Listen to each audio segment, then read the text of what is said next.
సమాజంలో ఆడపిల్ల అభివృద్ధికి ఏం చేయాలి? అంటే సమాజంలో ఆడపిల్లల సంఖ్య తగ్గిపోతుంది అంటే దీనికి నేను కొన్ని గణాంకాలున్నాయి. కొన్ని గణాంకాలు ఏం చెప్తున్నాయంటే 2015-16లో ఆడపిల్లలు, మగవాళ్ళు, ఆడవాళ్ళు అదే పురుషులు, మహిళలు అని తీసుకుంటే 1000 మంది మగవారికి 991, 92 అలా ఆడవాళ్ళు ఉండేవాళ్ళు. అది ఎప్పుడు 2015-16. అది ఎందుకు అనంటే కొన్ని కారణాలు ఉన్నాయి. ఎందుకు అంటే అప్పట్లో ఎలా ఉండేది, పితృస్వామ్య వ్యవస్థ ఎక్కువ ఉండేది.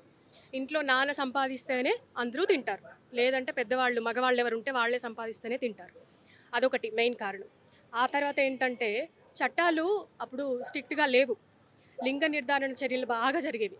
ఎట్లా ప్రెగ్నెంట్ అయింది అంటే వెళ్ళడం, చూయించడం, ఆడ మగ అని చూసుకోవడం. అమ్మో ఆడపిల్ల అని తెలిస్తే ఇంకెక్కడ చదువుతాము, ఎక్కడ పెళ్లి చేస్తాము, ఎక్కడ చదివిపిస్తాము, అదే అబ్బాయి ఉంటే చాలు అన్నట్టు. ఎప్పుడైతే అమ్మాయి లోపల ఫీటస్ అమ్మాయి అని తెలిసిందో అబార్షన్ చేయించుకునేవాళ్ళు.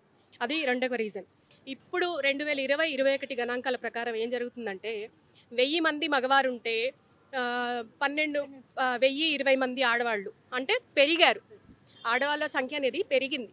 ఎందుకు పెరిగింది అంటే చట్టాలు అనేవి చాలా స్ట్రిక్ట్గా ఉన్నాయి, లింగ నిర్ధారణ చర్యలు లేదు, ప్లస్ ఆడపిల్ల చదువుకుంటుంది, ఆడపిల్ల అక్షరాస్యత అనేది పెరుగుతుంది. దానివల్ల వాళ్ళ ఉద్యోగాలు పెరుగుతున్నాయి. అది గవర్నమెంట్ ఉద్యోగాలు కావచ్చు, ప్రైవేట్ ఉద్యోగాలు కావచ్చు, లేదంటే ఇప్పుడు సాఫ్ట్వేర్ ఉద్యోగాలు ఉన్నాయి కదా అవి కావచ్చు. ఏ రకంగా అయినా ఆడపిల్ల మగవారి కంటే ఒక మంతు ముందంజలోనే ఉంది. అసలు అబ్బాయిలు పెళ్లి కావాలంటే అబ్బాయిల పేరెంట్స్‌లో మార్పు రావాలా? సమాజంలో మార్పు రావాలా? ఒక మహిళగా, ఒక తల్లిగా మీరు ఏం చెప్పాలనుకుంటున్నారు? యాక్చువల్లీ ఫస్ట్ ఆఫ్ ఆల్ సమాజంలో మార్పు రావాలండి. తర్వాతకి అబ్బాయి వాళ్ళ పేరెంట్స్లో మార్పు రావాలి ఫస్ట్ ఆఫ్ ఆల్.